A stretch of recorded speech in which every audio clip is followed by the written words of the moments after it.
Okay, here we are in the Carpathian Mountains.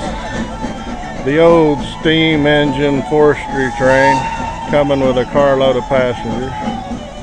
3 trains today, and we were lucky we got on the first one.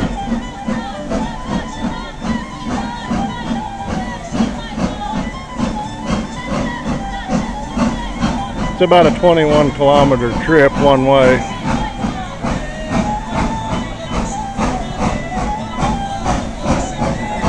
They serve you with some pork and sausage and bread and a cabbage salad with a drink.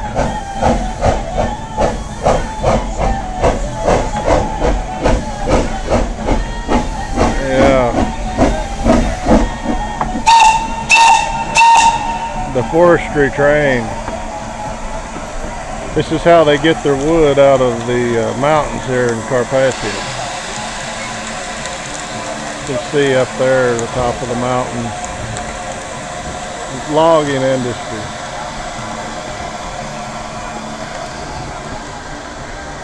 There's the mountain.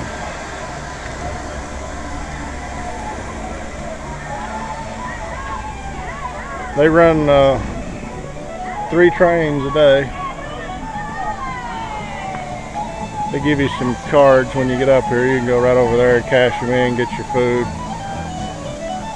But the old steam locomotive of the Carpathian Mountains up near the Ukraine border. Thanks for watching.